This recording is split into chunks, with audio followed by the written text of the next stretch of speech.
말씀은 구약 성경 신명기 8장 11절로 20절까지 말씀과 신약 성경 갈라디아서 6장 7절로 9절 말씀입니다. 먼저 신명기 말씀을 같이 보시겠습니다.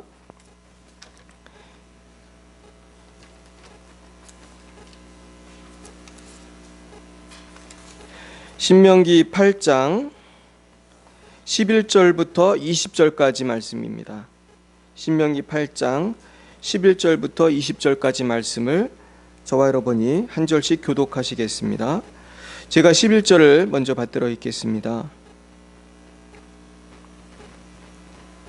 내가 오늘 내게 명하는 여호와의 명령과 법도와 규례를 지키지 아니하고 네 하나님 여호와를 잊어버리지 않도록 삼갈지어다.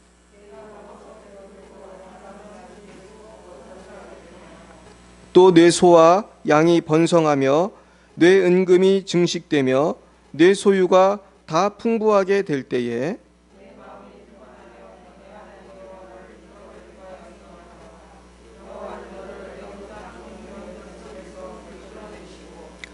너를 인도하여 그 광대하고 위험한 광야 곧 불뱀과 전갈이 있고 물이 없는 간조한 땅을 지나게 하셨으며 또 너를 위하여 단단한 반석에서 물을 내셨으며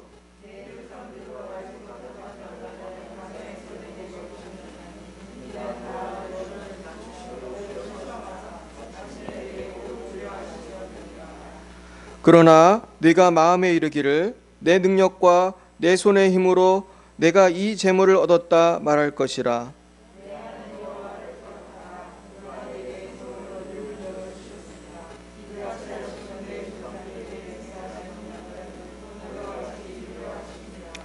내가 만일 내 하나님 여호와를 잊어버리고 다른 신들을 따라 그들을 섬기며 그들에게 절하면 내가 너희에게 증거하노니 너희가 반드시 멸망할 것이라. 너희 앞에서 멸망시키신 민족들 같이 너희도 멸망하리니 이는 너희가 너희 하나님 여호와의 소리를 청종하지 아니함이니라. 아멘. 이 부분을 표시해 두시고 갈라디아서 6장 말씀 같이 보겠습니다.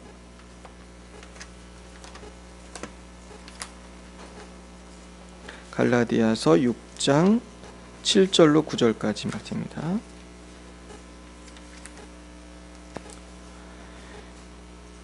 갈라디아서 6장 7절, 8절, 9절 우리 한 목소리 읽어보겠습니다. 스스로 속이지 말라. 하나님은 업신여김을 받지 아니하시나니 사람이 무엇으로 심든지 그대로 거두리라. 자기의 육체를 위하여 심는 자는 육체로부터 썩어질 것을 거두고 성령을 위하여 심는 자는 성령으로부터 영생을 거두리라. 우리가 선을 행하되 낙심하지 말지니 포기하지 아니하면 때가 이름에 거두리라. 아멘.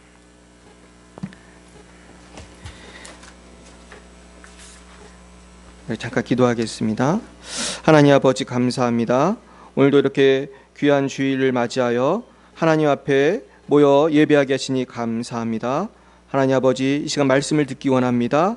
주님 종을 통하여 말씀하여 주시옵시고 이 생명의 말씀을 통하여 우리가 새 힘을 얻고 영생에 이르도록 하나님을 향하여 나아갈 수 있도록 역사하여 주시옵소서.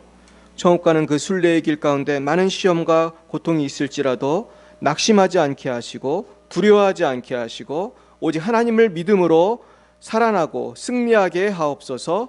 예수님의 이름으로 기도드렸사옵나이다. 아멘. 네, 오늘은 믿어야 산다는 제목으로 하나님 말씀 증거하겠습니다. 우리 따라해 볼까요? 믿어야 산다. 네, 믿어야 삽니다. 우리가 하나님을 믿어야 살 것입니다. 우리가 인생을 사노라면은 예수님을 믿는 것이 무엇을 의미하는가 이렇게 의문을 가질 때가 있습니다. 그럴 때는 일이 잘 될 때일까요? 아니면 일이 안 될 때일까요? 일이 안 되고 낙심하고 좌절할 때 내가 예수님 믿는데 왜 이렇게 어려운 일이 많이 생기지? 이런 의문을 사실 한 번쯤은 다 가져보셨을 것입니다. 이스라엘 백성들도 마찬가지였습니다. 하나님이 분명히 전능하신 손으로 구속하셨고 구원하셨음에도 불구하고 홍해도 갈라주시고 막 그 놀라운 역사를 하셨지만은 사실은 이스라엘 백성들은요 40일의 갈 거리를 40년 동안 갔고 굉장히 고생을 많이 했습니다. 그런데 거기엔 다 하나님의 뜻이 계셨던 것이죠. 오늘 그 뜻이 무엇인가 같이 묵상을 해봤으면 좋겠습니다. 그러면서 우리가 생각해야 될 것은 이러한 고민을 하는 것도 참 은혜라는 것이죠. 사실 예수님을 안 믿고 자기의 머리를 믿고 살고 자기의 힘을 믿고 사는 사람은 왜 예수님 믿는데 이런 고난이 생기는가 고민도 안 합니다. 이분들은 그런 고민 안 하고요. 어려움 생기면은 그저 인간적으로 해결하려고 해요. 그리고 거기서 조금 더 나아가면은 점쟁이를 찾아가서 상담을 한다든지 아니면 우상에게 절을 하면서 복을 빌어본다든지 그렇습니다. 그래서 저는 오늘 말씀을 준비하면서 예전에 제가 들었던 이야기가 생각났습니다. 여러분 대만에 가면요, 그 정초가 되면은 그 국민들이 하는 그런 행위 중에 뭐가 있냐면은 그 대만 사람들이 불교를 많이 믿나 봐요. 거기 가면은 아주 토실토실하게 살이 찐 그런 뭡니까 그 부처가 있습니다. 근데 거기에 그 부처의 입에다가 뭐를 바르냐 하면은 그 붓으로 설탕을 이렇게 바른대요. 이게 뭘 상징한 건지 아세요? 부처의 입에 설탕을 이렇게 바른다는 거예요. 왜 설탕 바른지 아세요? 올해도 좋은 말만 해달라고 바르는 거예요. 올해도 좋은 말만 해달라고. 근데 여러분 우리가 착각을 하면은 예수를 믿을 때도 하나님 앞에 나아가서 주님 저한테 무슨 말만 해주세요? 좋은 말만 해주세요. 저 꽃길만 가게 해주세요. 이러는 신앙이 있어요 없어요? 있어요. 사실 우리도 그런 거 다 있잖아요. 근데 사실은 누구든지 꽃길 가고 싶지 흙길 가고 싶은 사람 누가 있겠습니까? 근데 하나님은 꽃길만 가게 하십니까? 흙길도 가게 하십니까? 흙길도 가게 하시고요 가시밭길도 가게 하세요. 예수님 어느 길 가셨습니까? 예수님 정말 가시밭길 골고다 십자가의 길 가셨잖아요. 왜 하나님이 우리한테 꽃길만 가게 안 하시고 흙길을 가게 하시는가?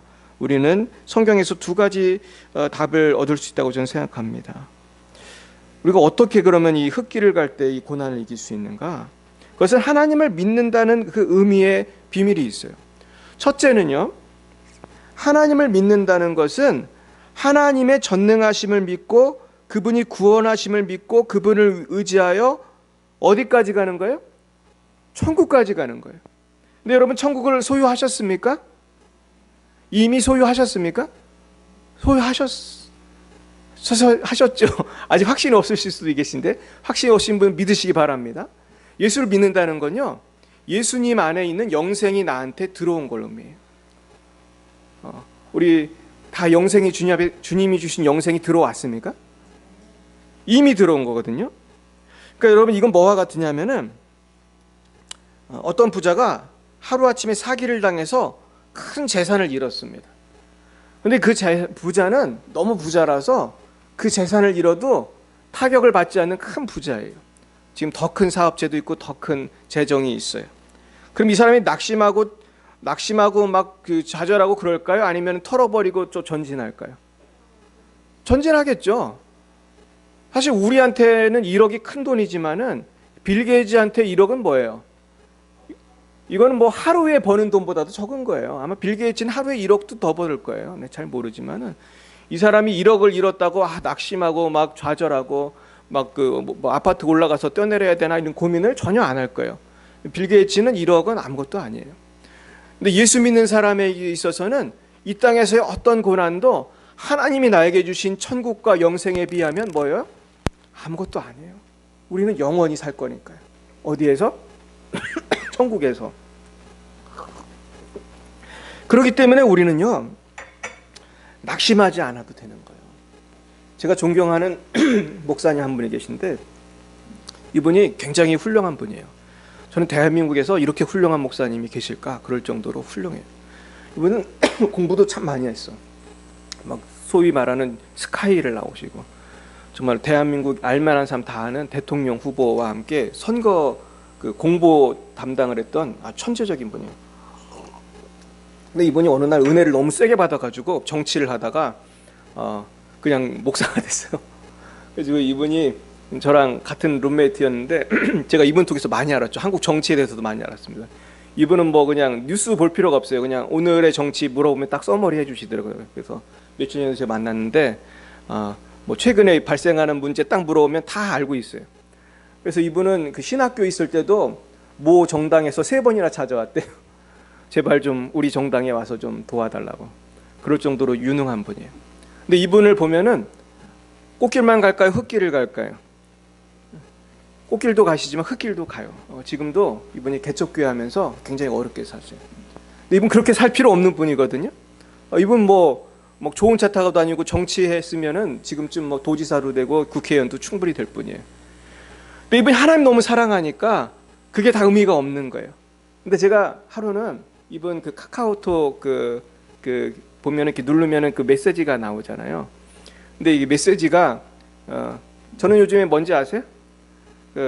제가 요즘에 그 시편 말씀으로 바꿨거든요. 여호와는 나의 힘이요, 나의 방패시요, 나의 힘이라는 그런 말씀을 저는 이번에 썼는데 이번 뭘 썼냐면은 이미 가장 좋은 것은 우리는 다 받았다. 그런 내용을 쓰셨어요. 우리 따라해 볼까요? 우리는 이미 가장 좋은 것은 다 받았다. 아멘입니까?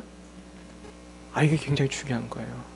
우리는 이미 가장 좋은 하나님, 가장 좋으신 예수님, 가장 좋으신 성령님, 그리고 하나님이 계신 천국을 이미 받았어요. 할렐루야.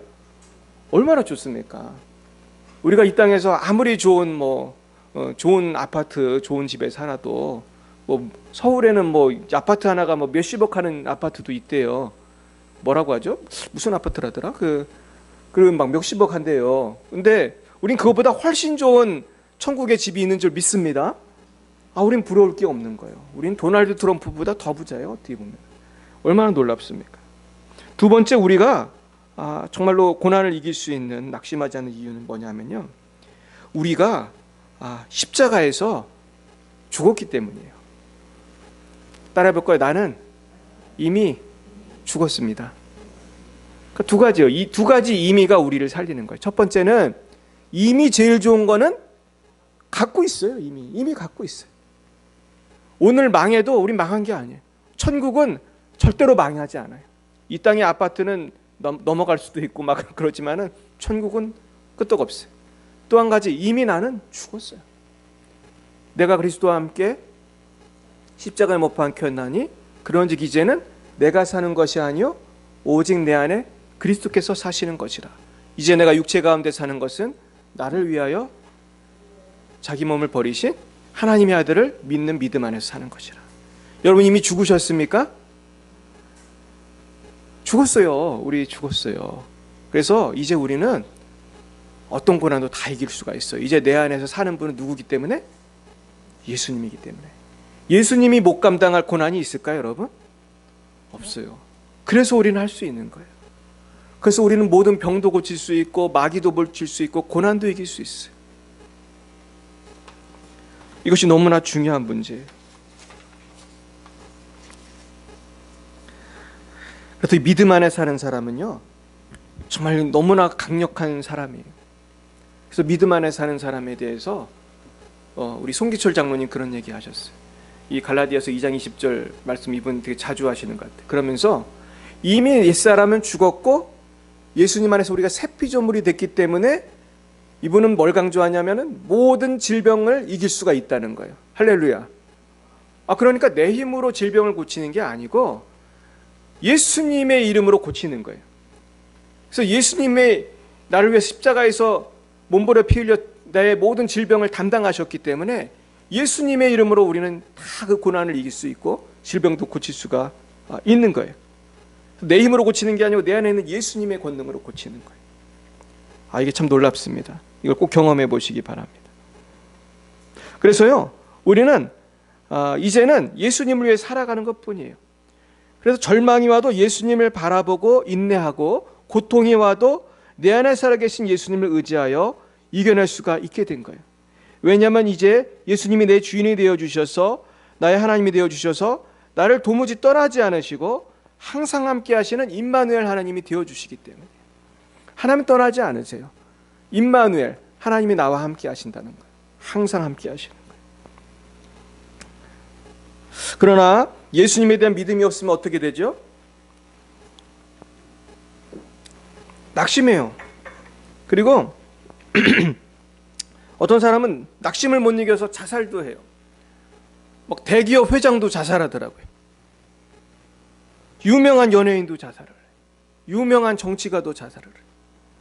왜 그럴까요? 주님이 없기 때문에. 믿고 의지할 주님이 없기 때문에. 아직도 누가 살아있기 때문이요? 내가 살아있기 때문이요. 내가 살아있는 사람은요, 내가 모욕당하면 그 모욕을 참기가 어려운 거예요. 내가 몸이 아프면 그 고통을 참기가 어려운 거예요. 왜냐하면 내가 인생의 주인이니까. 그러나 내가 이미 죽은 사람은 웬만한 모욕과 상처를 받아도 이길 수가 있어요. 왜냐하면 곽찬희님이 죽었거든요. 제가 참 목회하면서 별의별 소리를 다 듣는데요. 하루는 어떤 사람이 사탄아 그러더라고 저한테. 그래가지고 어떤 분이 저한테 사탄이라고 그러더라고요. 또 어떤 분은 저 멱살도 잡고 막 그랬어요. 제가 별의별 일을 다 당했습니다. 제가 아주 흙길 3종 세트 다 다녀봤습니다. 근데 여러분 제가 막 좌절하고 낙심하고 그렇게 안 되더라고요. 아버지가 보고 계시니까. 아버지는 아시니까. 아버지는 아시니까. 아멘입니까? 안 그러면 우리 화병 걸려요. 그러나 하나님은 아시고 나는 어떻게 됐어요? 죽었어요. 여러분 아직 자아가 살아있다면 잘 죽이시길 축원합니다. 자아가 잘 죽어야 돼요. 잘 죽어야 행복할 줄 믿습니다. 근데 세상 사람은 그렇게 안 생각해요. 자아가 내 이기심이 충족이 돼야지 행복하다고 생각하는 거예요.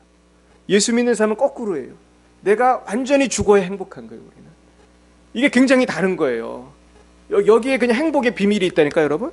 우리 젊은이들도 잘 들어요.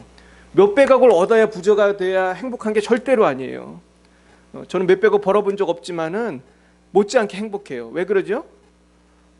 예수님이 계시고 나는 죽었으니까 그 몇백억 없어도 되잖아요. 있으면 또 뭐 할 거예요? 보니까 이병철 회장도 죽으시더라고 보니까. 하나도 뭐 몇백억이 아니고 몇십원도 못 가져갔어요. 이분은 원불교 믿어가지고 천국도 못 갔을 거야 아마. 얼마나 불쌍해. 이병철 회장이 죽기 전에 어떤 신부한테 질문했던 게 한 20가지인가 있어요. 이분 죽기 전에요 인생이 뭔지 하나님이 누구신지 되게 궁금해했어요. 그러다가 가셨다고 이분이. 과연 믿고 가셨을까? 제가 퀘스천이 있는데 안 믿고 가셨을 것 같아요. 참 안타까워요. 근데 이분은 정말 그 천재적인 분이고 똑똑한 분인데 하나님에 대해서 궁금해하셨어요. 죽기 전에. 근데 여러분 죽기 전에 우리 하나님 믿는 게 얼마나 감사합니까? 할렐루야. 우리는 삼성 부럽지 않습니다. 할렐루야. 제가 오늘 찬송가 413장에 얽힌 사연을 하나 말씀드리고 싶습니다. 한번 찬송가 펴볼까요? 413장.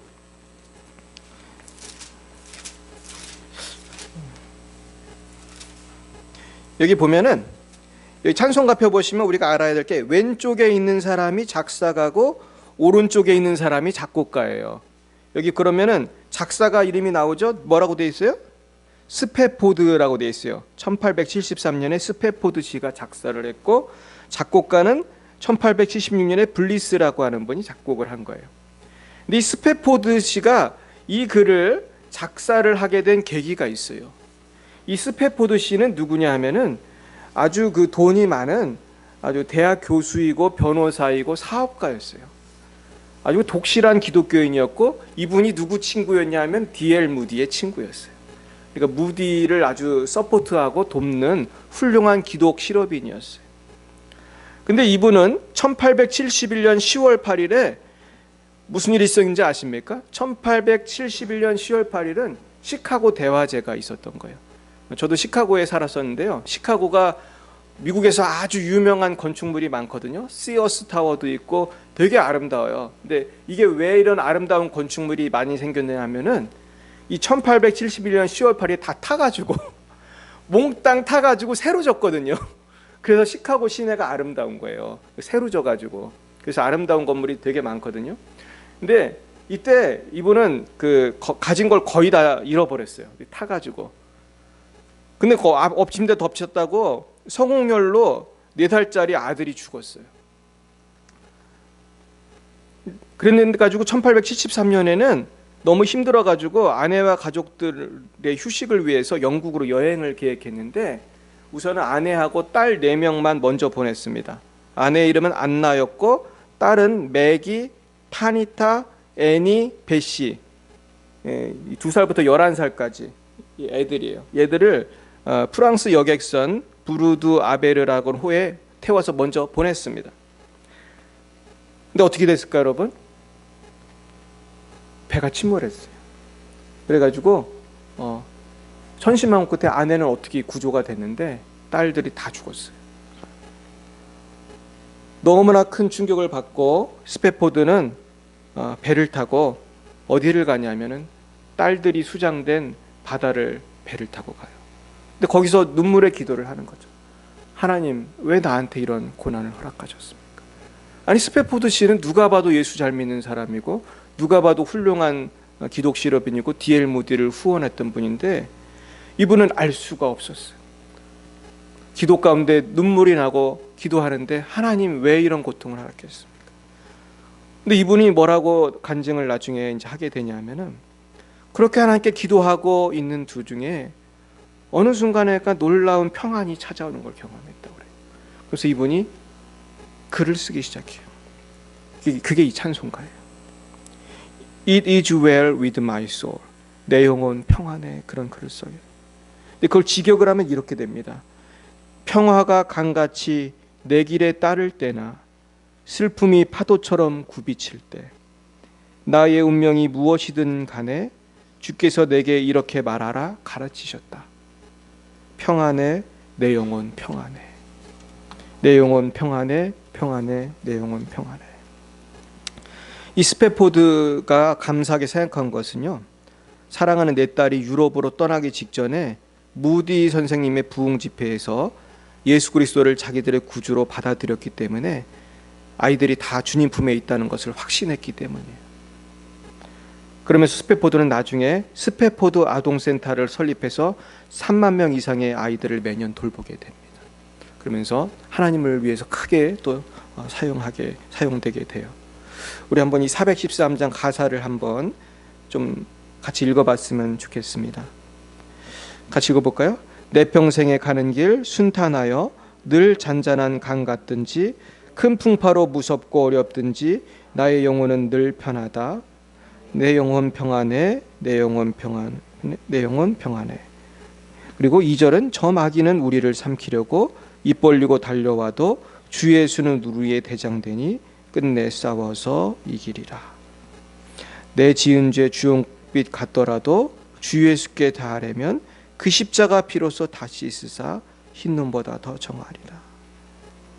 저 종중에 구름이 일어나며 큰 나팔이 울릴 때에 주 오셔서 세상을 심판해도 나의 영혼은 겁없으리. 내 영혼 평안해. 내 영혼 평안해. 그렇습니다. 이 찬양은 참 특이해요. 이 찬양을 작사했던 분도 특이하고 작곡하신 분도 특이해요. 이 작곡하신 분은 블리스라는 분이거든요. 이분도 무디랑 같이 사역했던 분인데 사실 블리스 씨는요, 이 곡을 작곡하고 나서 얼마 후에 열차 사고로 죽게 돼요. 이분은 사실은 되게 좀 슬픈 죽음을 맞이했는데 열차가 이렇게 떨어져 가지고 부인이 열차에 그 불길에 쏘셔서 죽게 됐는데 자기는 탈출할 수 있었거든요. 탈출 안 했어요.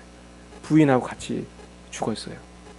그래서 사실 이 찬양을 작곡하신 분, 작사하신 분이 다 사실은 고통 가운데 이렇게 사셨던 분이고 가신 분인데, 참 우리가 이 찬양을 부를 때마다 하나님께서 우리 주시는 평강이 있으셨으면 좋겠어요. 우리의 평강은 환경과 상관이 없습니다. 할렐루야. 이것이 얼마나 놀라운 말씀입니까? 근데 하나님은요, 40일 광야길에서 우리 이스라엘 백성들에게도 동일하게 이 고통을 허락하세요.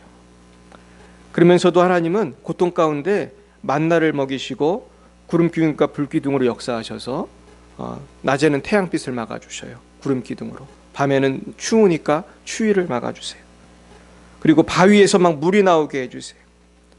그러면서 하나님께서는 하나님이 살아계시고 하나님이 직접 인도하시는 걸 보여주시는 거예요. 그러면서 오늘 하나님께서는 뭐라고 하십니까? 낮추시고 시험하사 결국은 복을 주려 하십니다. 할렐루야. 우리를 왜 연단하십니까? 결국은 우리를 겸손하게 하시고 하나님을 경외하는 걸 가르치셔서 복을 주게 하시기 위함인 것이에요. 많은 사람들이 여러분 교만해서 복을 못 받아요. 아무리 돈이 많아도요, 교만해서 복을 못 받아요.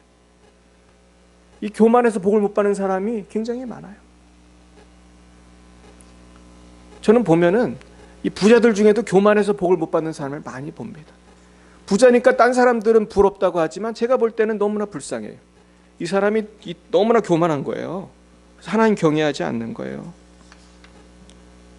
그러나 하나님께서 우리를 사랑하시기 때문에 우리에게 고난을 허락하십니다. 그러면서 우리를 정결하게 하십니다. 하루는 조용기 목사님이 어떤 그 의사에게 복음을 전했습니다. 근데 자꾸 복음을 전하니까 귀찮은 거예요, 이 의사가. 그래서 의사가 그러더래요. 저한테 전도하지 마시고 여기 가난하고 힘든 사람들 전도하시라고. 자기는 어떻다는 거예요? 자기는 돈 많고 부족함이 없다는 거예요. 그래가지고 그 유명한 조용기 목사님이 전도하는데도 이 전도가 안 되는 거예요. 그렇습니다. 여러분, 예수님이 전도해도요, 교만한 사람은 절대로 예수님 안 믿습니다. 근데 어느 날 또 이 의사를 만났거든요. 근데 이 의사가 이 태도가 변한 거예요. 그냥 겸손한 자세로 그러면서 복음을 들으려고 하더래. 그래가지고 왜 그런지 한번 물어봤더니 의사가 비밀을 얘기해 줬어요. 비밀이 뭘까요, 여러분? 의사가 불치병에 걸린 거예요. 이 불치병에 걸리니까 병을 고칠 수가 없다는 걸 알고 겸손해진 거예요. 여러분, 그 의사한테 이 불치병이라는 고난이 없다면 이 의사는 어떻게 됐을까요? 복을 받을 수가 없었어요. 하나님을 만나지 못했을 거예요. 그러나 이분은 불치병을 통해서 예수님을 믿게 된 것입니다. 그래서 우리는 고난의 학교를 통해서 세 가지를 배우게 돼요. 첫째는 하나님을 배우게 돼요. 따라해볼까요? 하나님을 배우자. 힘써 여호와를 알자. 기억나시죠? 힘써 여호와를 알자. 근데 여러분, 사람이 교만하고 편안하면 힘쓰게 돼요? 게을르게 돼요? 게을러요. 하나님한테 관심이 없어요. 뭐 지금 내가 뭐 부족함이 없으니까. 그러나 고난이 오면요, 우리가 하나님을 알게 돼요. 기도하게 돼요. 그래서 조용기 목사님이 그렇게 쓰셨더라고요. 새벽 기도에 나오는 사람은 두 종류다. 첫째는 믿음이 좋은 사람이고, 둘째는 뭐가 있는 사람? 고난이 있는 사람이. 최근에 뭔가 고난이 있는 사람. 여러분 어떤 사람이 되기 원하세요? 믿음이 좋은 사람 되시길 축원합니다. 고난 오기 전에 알아서 열심히 믿으시길 축원합니다. 이게 지혜로운 사람이에요. 이게 지혜로운 사람. 두 번째, 고난이 오면 뭘 알게 돼요? 나의 연약함을 배우게 돼요. 그 의사처럼 이제 고난이 오면은 나의 한계를 알게 되는 거예요. 얼마나 이 고난이 복입니까, 여러분? 할렐루야, 복이에요.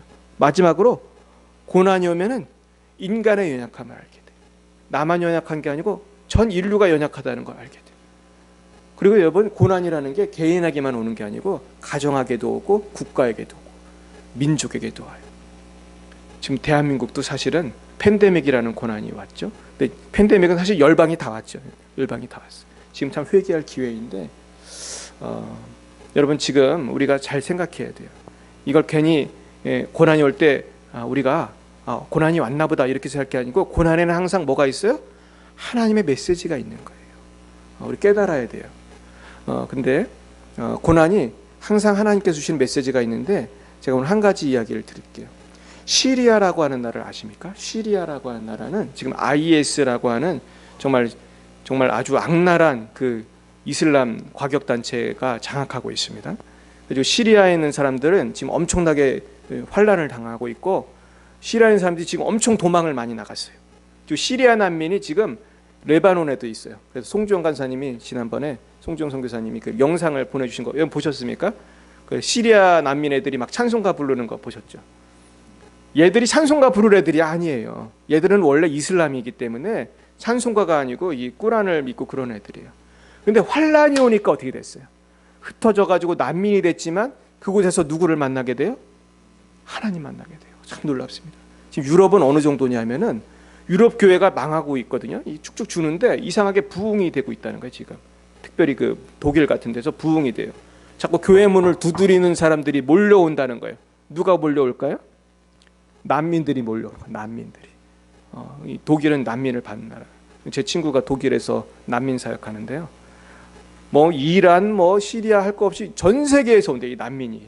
그럼 난민촌이 있어요. 난민촌. 이제 제 친구는 이제 난민촌 선교사인데 비말 선교 목사님이라고 제 동창인데 얼마 전에 한국에 왔었어요. 그래서 제가 한국의 유명한 음식 김치찌개를 사줬습니다. 근데 얼마나 잘 먹는지 몰라.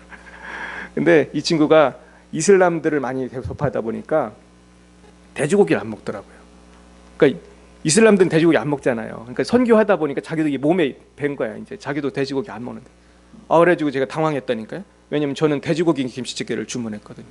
그래서 얼른 아줌마를 불러가지고 참치로 바꾸면 안 되냐고 거의 청년한테 바꿔주더라고요. 그래가지고 참치 김치찌개를 사줬는데 이제 무슨 얘기하다 그랬죠? 그러니까요. 난민들이 유럽의 교회에 쏟아져 들어와요. 그러니까 환난을 당하였으나 그것이 복을 받는 기회가 된 거예요. 할렐루야. 얼마나 많은 사람이 예수를 믿는지 몰라요. 또 이분이 이 비말 목사님도 교회를 막 계속 세우는 거예요. 그냥 이 난민들을 통해서 놀라운 일이 지금 생기고 있어요. 그래서 우리 송지영 선교사님에서 기도 많이 해야 돼요. 거기 시리아 난민이 엄청 몇만 명이 와 있거든 지금. 그래가지고 전도의 문이 열린 거예요 이게. 사실 탈북자도 마찬가지거든요. 북한에서 어떻게 예수 믿어요? 근데 너무 살기가 힘드니까 도망 나와가지고 지금 한국에 와서 목사님 된 분이 엄청 많습니다. 굉장히 많아요. 그래서 우리가 이 고난이 얼마나 축복이 될 수도 있는가 우리가 생각해야 할 줄로 믿습니다. 그래서 고난이 와서 우리가 해야 될 것 중에 하나가 바로 기도예요. 회개, 기도, 믿음 이게 제일 중요한 건데요. 고난이 올 때 기도하게 되잖아요. 그러면 나한테 복이 되는 줄 믿으시기 바랍니다. 굉장히 중요한 것이죠. 저도 미국에서 링컨이라는 친구가 있었어요. 이 친구는 아주 키가 한 190분 될 거예요. 엄청 키가 크고 아주 잘생긴 우리 형제인데 저랑 친했어요. 우리 같은 그 아파트가 아니고 기숙사 근처에 살았었어요. 그래가지고 그 링컨 그 사모님이 우리 아이들 그 홈스쿨링도 해줬어요. 영민이도 거기서 배웠는데, 근데 이분이 제가 고민을 얘기했거든요. 제가 박사과정 있을 때 그 어떤 교수님이 저를 좀 안 좋게 생각하셨는 것 같아요. 그 뭔지 모르지만 그런 분 생길 수 있잖아요. 그럼 이분이 어떻게 하는지 아세요? 점수를 너무나 나쁘게 주는 거예요. 그래가지고 제가 너무 힘들었어요. 근데 박사과정을 졸업하려면 이 커트라인이 있거든요. 평점이 우리 같으면 A가 넘어야 돼. 그러니까 되게 높아야 되는 거예요 이게. 제가 거의 다 A 맞거든요. 근데 이분은 꼭 저를 A를 안 주고 B 같은 걸 줘요. 그러면 저는 이제 이분 때문에 졸업을 못하게 생긴 거예요. 그래도 너무나 억울한 거예요. 제가 굉장히 숙제를 빨리 하기로 소문이 났거든요. 저는 막 그냥 우리 친구들이 놀랄 정도로 숙제를 빨리 하고 성령님이 그때 역사하셔가지고 진짜 뭐 제 비말 목사님이 저랑 친했는데 저하고한테 뭐라고 그랬냐면 찬이는 레포트를 슉슉 쓴대요. 얘가 그렇게 말할 정도로 제가 레포트를 빨리 썼어요. 근데 이게 점수를 줘야지 제가 졸업을 하는데 점수를 안 주니까 어떻게 하면 좋냐. 링컨한테 얘기했더니 링컨이 저한테 해준 말이 있어요. 뭐라고 그랬냐면은 고난이 와서 기도할 수 있는 건 좋은 일이야. 따라해 볼까요? 고난이 와서 기도할 수 있는 것은 축복입니다. 아멘입니까? 제가 그때 은혜를 많이 받았어요. 그러면서 나한테 기도해 주더라고요. 근데 기도가 응답이 돼가지고 제가 그 다음에 좋은 점수 받아서 졸업을 했어요. 근데 지금도 잊지가 않아요. 그 친구가 저한테 해줬던 얘기가 기억해요. 고난이 와서 기도할 수 있는 일은 결국은 복인 줄 믿습니다. 그건 분명한 사실이에요. 정리하겠습니다. 결국은요, 성도는 선택을 해야 돼요. 이제 고난이 오면 여러분 선택을 해야 돼요. 두려워하고 염려하고 안절부절할 것인지, 기도할 것인지, 주님을 믿을 것인지, 주님을 바라볼 것인지 선택하시길 축원합니다. 이것이 우리의 삶을 바꾸는 거예요. 이것이 행복의 비결이에요. 이것이 행복의 비결이에요. 그래서 로마서 8장 28절에 보면은 이런 말씀하셨죠. 우리가 알거니와 하나님을 사랑하는 자 곧 그 뜻대로 부르심을 입은 자들에게는 모든 것이 합력하여 선을 이루느니라. 아멘. 그래서 하나님은요, 고난을 통해서 우리에게 많은 것을 알려주세요. 제가 한 가지 말씀만 드리고 말씀을 정리하겠습니다. 제가 예전에 들은 간증인데요, 어떤 중국 선교사님이었던 아주 놀라운 선교사님이 계세요. 이분이 그때 막 중국이 열리지도 않았을 때인 것 같아요. 그때 들어가서 아주 전설적인 선교사가 있어요. 근데 그분이 보통 분이 아니에요. 이분은 독일에서 유학을 했던 아주 훌륭한 분이고, 독일 유학이 되게 어렵거든요. 제가 잘 압니다. 근데 거기서 유학을 했는데도 그거 다 포기하고 중국에 가서 정말로 전설적인 사역을 많이 했어요. 막 병도 고치고 수많은 사람들이 예수님 믿게 하신 분인데, 그분이 간증을 하시기를, 자기가 독일에 있을 때 독일 교수님 한 분이 있었는데, 이분은 신약이나 어떤 히브리어 그런 쪽 전공도 아닌데 굉장히 히브리어를 잘했다는 거예요. 우리 이스라엘 사람들이 쓰는 말이 히브리어거든요. 여러분, 저는 히브리어를 잘할까요, 못할까요? 저는 잘 못합니다. 저는 히브리어를 엄청 못하는데 그분이 굉장히 잘해요. 그래가지고 궁금했는데 왜 히브리어를 잘하게 되는지 그 교수님이 이야기를 해줬대요. 이분이 독일 사람인데 2차 대전이 있을 때쯤에 유태인 친구가 있었대요. 유태인 친구랑 같이 우정을 나누면서 같이 유태인 친구가 히브리 말을 가르쳐줬대요. 그러면서 히브리어로 같이 성경 감송도 같이 하고, 그러면서 시편 23편도 히브리어로 외우면 좀 멋있잖아요. 그래서 많이 외웠대요. 여호와는 나의 목자시니 내가 부족함이 없으리로다. 그가 나를 푸른 초장에 누이시며 쉴만한 물가로 인도하시는도다. 그런 말씀 외우면서 우정을 쌓았어요. 둘이 너무 친하게 지냈어요. 붙어 다녔었나 봐요. 그러면서 친하게 지냈는데 어느 날 나치가 누구를 잡아갔을까요? 그 유태인 친구를 트럭에 잡아서 간다는 얘기를 알게 되고, 이 독일 그 교수님이 그때 이제 청년 때니까 자전거를 타고 어디 있나 친구를 막 찾으러 다니는데, 저기 트럭을 타고 가고 있는데 그걸 트럭을 쫓아가는 거예요, 자전거를 타고. 그랬더니 얘가 트럭에 천 같은 걸 올리면서 밝게 웃는 얼굴로 바라보더라고요. 그래가면서 이 친구를 부르는데 친구가 갑자기 성경을 암송하기 시작했어요. 히브리어로. 뭘 암송했을까요? 시편 23편 같이 읽어볼까요? 여호와는 나의 목자시니 내가 부족함이 없으리로다. 그가 나를 푸른 초장에 누이시며 쉴만한 물가로 인도하시는도다. 내 영혼을 수행시키시고 자기 이름을 위하여 의의 길로 인도하시는도다. 내가 사망의 음침한 골짜기로 다닐지라도 해를 두려워하지 않을 것은 주께서 나와 함께 하심이라. 주의 지팡이와 막대기가 날 안위하시나이다. 나의 평생에 주의 선하심과 인자하심이 정녕 나를 따르리니 내가 여호와의 집에 영원히 거하리로다. 이 말씀을 다 외우지 못하여 이 자전거를 타고 가던 친구는 넘어지고 말아요. 그래서 엉엉 울게 돼요. 친구가 이제 죽게 됐잖아요. 그러고 헤어지고 다시는 보지 못했어요. 근데 세월이 흘렀어요. 이 독일인 친구는 할 수 없이 나치의 군대에 들어가요. 독일군이 된 거예요. 독일 사람이니까. 그래도 싸우다가 잡혔어요. 연합군한테. 독일군이 연합군한테 잡히면 어떻게 되죠? 죽는 거예요. 사형을 당하게 되었어요. 연합군 장교가 마지막으로 하고 싶은 말을 하게 허락을 해줬어요. 뭘 했을까 이분이? 시편 23편을 히브리 말로 외우기 시작했어요.